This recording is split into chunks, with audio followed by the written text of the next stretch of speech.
they fall. They don't, because it's not. Yeah, it's too cold for it. Like.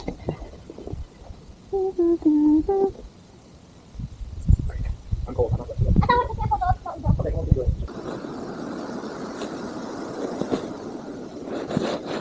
My snow angel!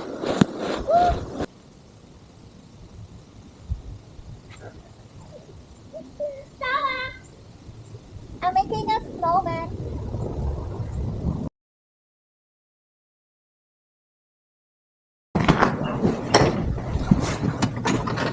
Wow, grabe yung snow guys. Sobrang kapal.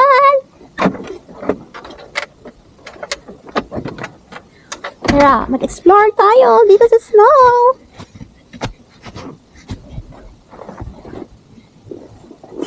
Woo! Itutur ko kayo guys sa ano, dito. Wala. Gugulatin ko si Aaron kasi pauwi na yun siya. Grabe, sobrang ano, puro white lahat. Ang sarap na experience ng ganito.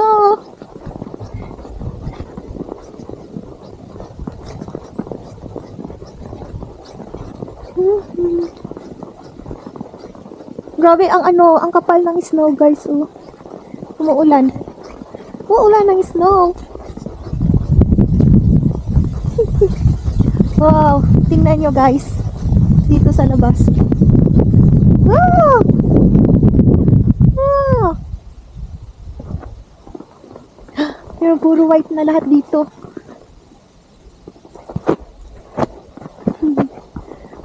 Hey, snow, snow, snow.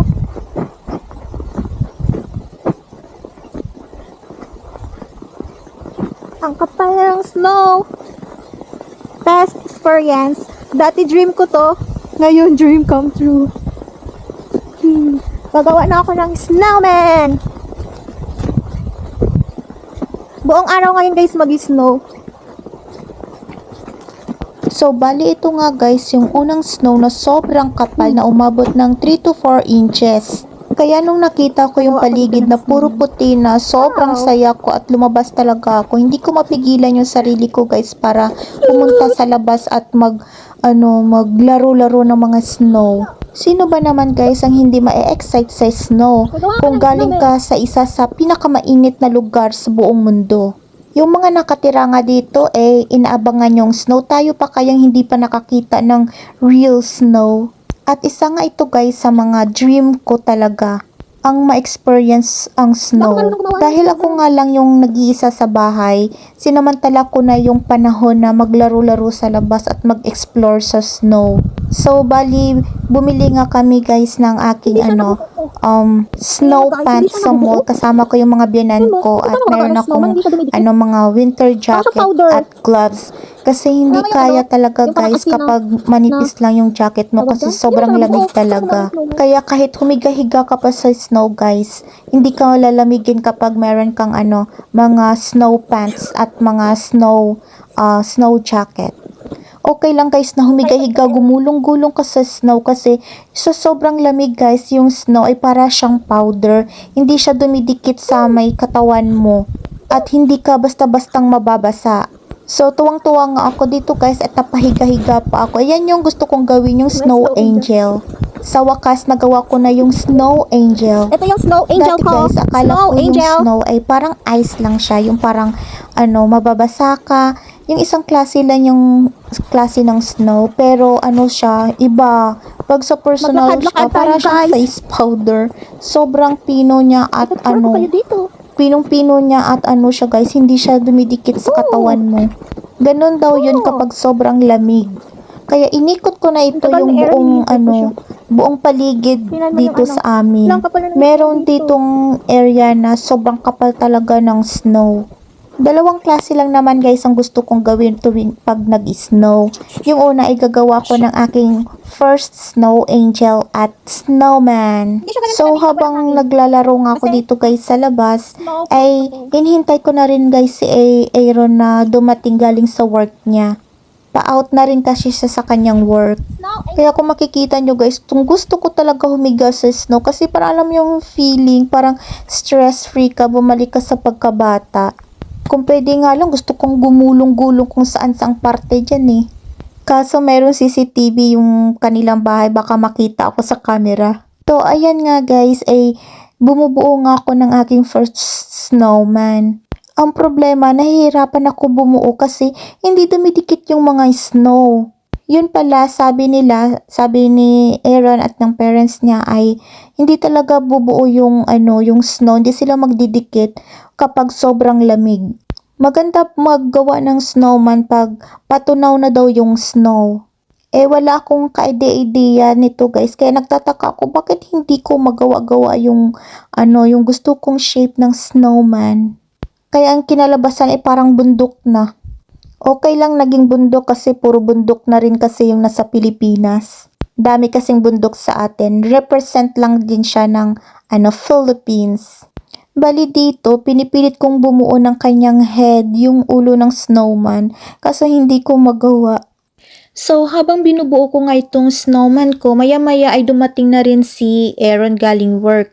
So, naabutan nga niya ako dito sa may labas na, naglalaro ng snow.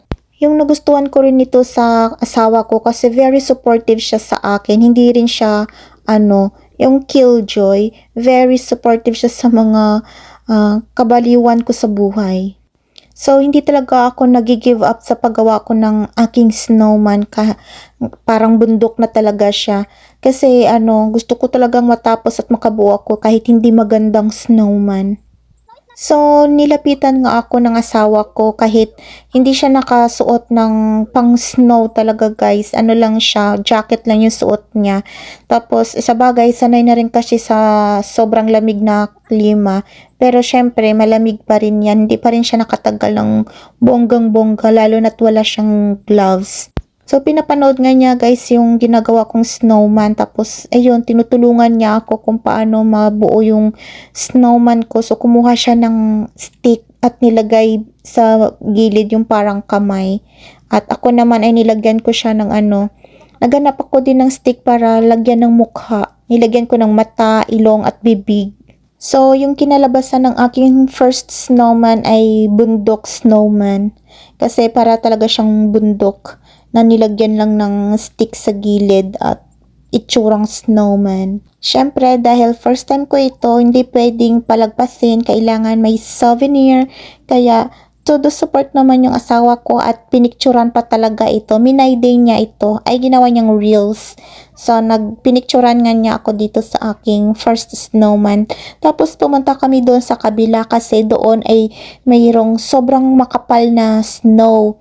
Tapos maya nga, dumating yung kapatid niya, ayan.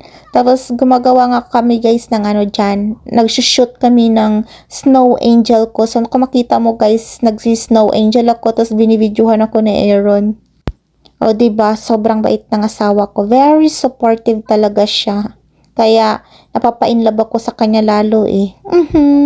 So, pumupunta nga dito guys yung kapatid niya para deer hunting. Kasi season dito ng deer hunting.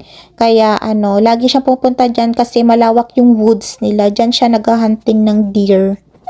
Tapos si Aaron naman ay pumunta dun sa may labasan. Dinala niya yung basurahan dyan sa loob. So, ayan lang guys yung aking story time about sa snow.